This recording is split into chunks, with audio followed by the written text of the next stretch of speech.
نحمده ونصلي على رسوله الكريم اما بعد فاعوذ بالله من الشیطان الرجیم بسم الله الرحمن الرحیم. سلام عرض ادب دارم خدمت همه شما عزیزان. آرزو دارم که رخ صحت برتن داشته باشین.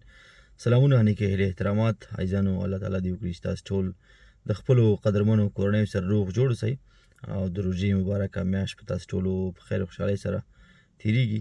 عزیزانو، نن ورځ د ډېرې مهمې موضوع لپاره تاسو سره راغلی یم. مخاطب یم د 2 اونیو راهیسې په ارن هېواد کې د نوي مهاجرینو په اړه یو هاها او دیدې شروع شوې ده.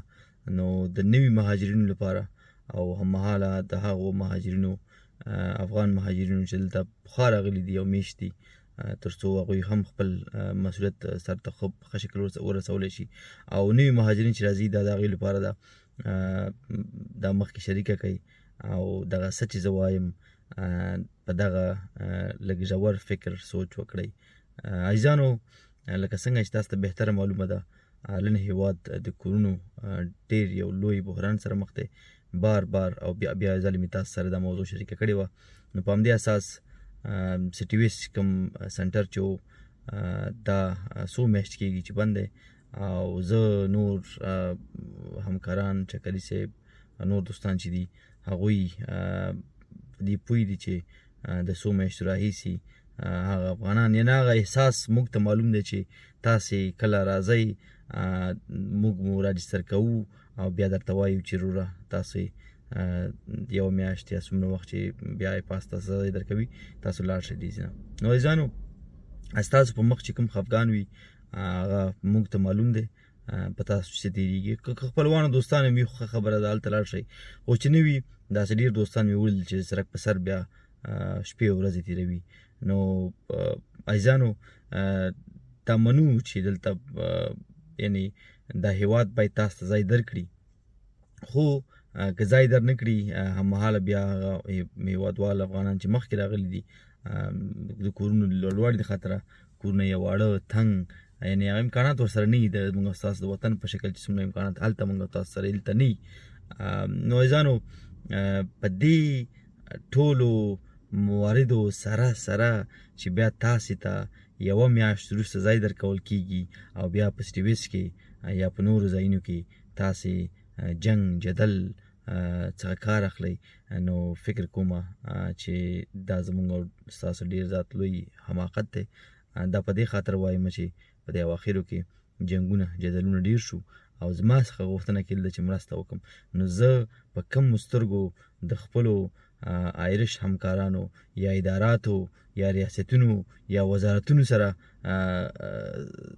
مخ شم چې ستاسو لپاره پوښتنه وکړم چې دوی جنګ کړی دی، سړی تر روغتونه شفاخانې هاسپیټل رسولی دی، او زه غواړم چې دې ته باید تاسو بیرته ځای ورکړئ. نن دلته به تاسو سره شریک کړم په آیرش ټایمز کې دا موضوع، یعنې د سټي ویسټ نه د آیرش ټایمز پورې رارسېږي. عزیزانو، دا کوم شډل پډل هېواد نه دی، اروپایي هېواد دی، سیستم دی، قانون دی. دغه تاسو ته ځای نه درکول کېږي، دې ته هم 20 رقمه پالیسیانې قوانین جوړېږي چې بیا تاسو ځای نه درکول کېږي.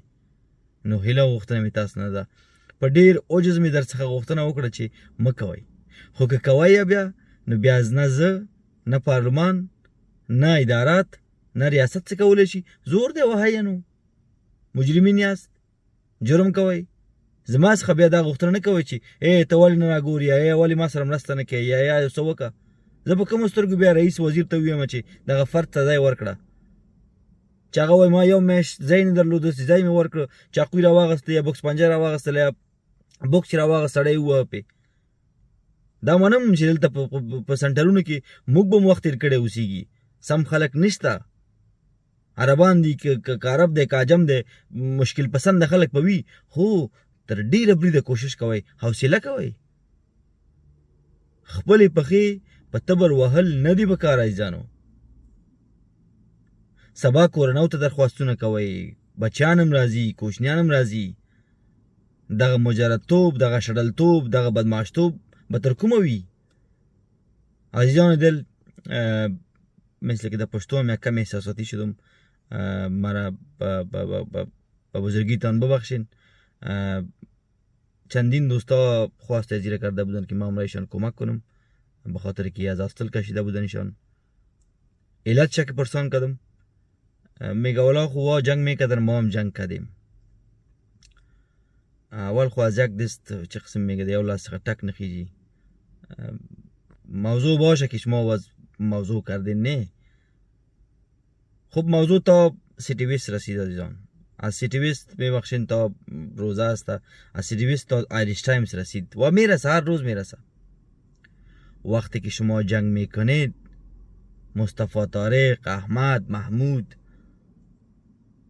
افغان کنسل، کمیونیتی، شورا، ریاست، وزارت، پارلمان هیچ چیزی نمیکنه. با کدام چشم و یک اداره خیریه برای شما کمک کنه؟ فعلا که شما را از جای کشیدن نه، در آیریش تایمز شریک کردم، با شریک میکنم، گفته که معلوم نیست که چی وقت برشان جای میتیم.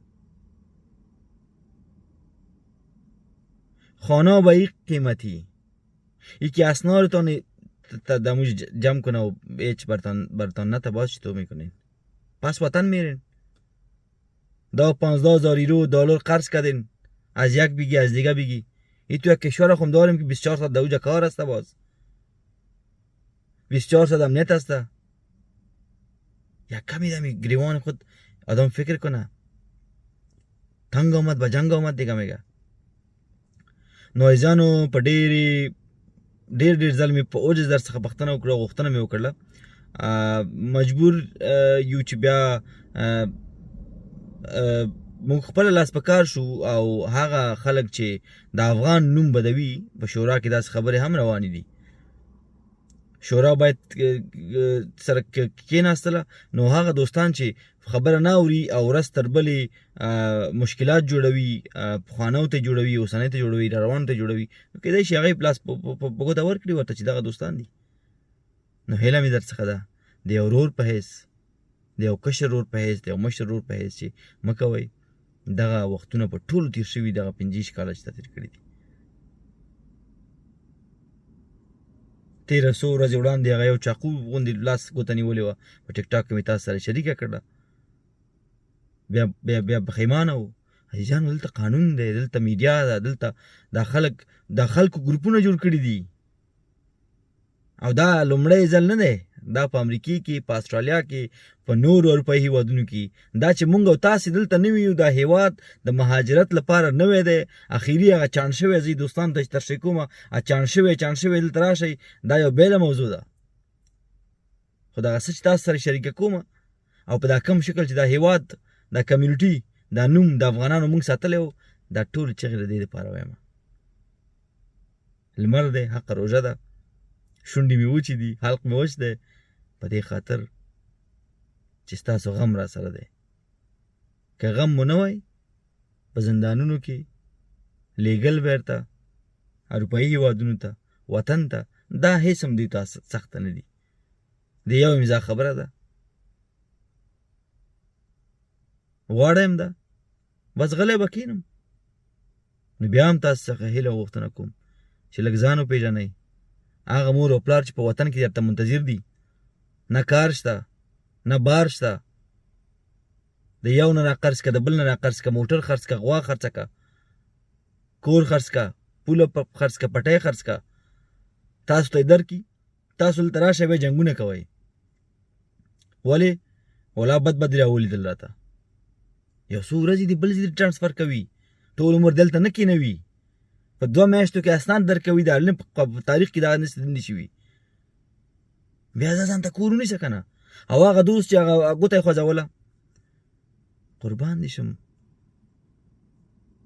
آیریش ښځه د سړک په سر مړه شوه. ورځ تر بلې دغسې حادثې کېږي. نو چې هغې ته کور نشته، نو ته چې د یو ځای نه بل ځای ته ټرانسفر کړې، هلته یو څو آیریشان راووتل، کوچیان موچیان، او هغوی تاسو ته ګوتې خوځولې. د یو ورځ خبره، 2 ورځ خبره ده. دا چې ته ویډیو جوړی او بیا جبهې غوندې اخطارونه هم ورکوې چې دې ورځې پورې منتظر کېږو که نه داسې کېږي، نو بیا د خدای مل شه. بیا ما مه ټک کوه. زه خو څه بدماش نه یم، قربان دې شم. زه د افغان پښتون، افغان مسلمان او انسان لپاره کار کوم، او نوم ته کار کوم، او ځان ته کار کوم، او لیګسي ته کار کوم. ته چې بدماشیانې کوې او ټوپکونه راخلي او لاسونه ډڅې ډڅې کوې دا زما کار نه دی قربان دې شم نه زما په واس کې ده او نه زه کولی شم او که کولی هم شم نه یم کوم ځکه چې دا خو بیا عادت ګرځېږي ستاسې دا ویډیو دوستانو سره شریکه کوئ ما وبخئ که زه لږ تیز غږېدلی یم په فکر سوچ کې مې ځکه مې دغه خبرې وکړې کنې دا شلم ځل و چې تاسو ته مې په ډېرې عاجزۍ وویلې چې عزیزانو قربان مو شمه مه کوئ تېر شئ دغه ښکته پورته نه تېر شئ اسنادونه درکوي په لږ ډېر وخت کې او چا چې اغوستي دي خو بس لاړ شه ځان ته کور ونیسه که نه سنګل سړی چېرته شیرینګ 500 یورو ورکوه بس چېرته اوسېږي کار دې کوه قربان دې کار هم کوې زه پوهېږم کار دې شته بار دې شته دې ته څه ضرور چې ته اوس کمره راواړوه او بس ګوتې خوځوه او دا خوځوه او بیا بانې او پلمې دا ټولې خبرې سره په ذهن او فکر سوچ کې ونیسئ دغه مور پلار ورور خور په اړه فکر وکئ په وطن کې مو چې پرېښي او ستاسو ته سترګې په لار دي زده کړه وکئ درته مې وویلي والنټیر کارونه وکئ کارونه وکړئ هېوادوالو سره مرسته وکړئ دلته مرسته وکړئ او صبر او استقامت څخه کار واخلئ حاجیانو په لوی الله مو سپارم ښاد اباد او سرلوړي اوسئ السلام علیکم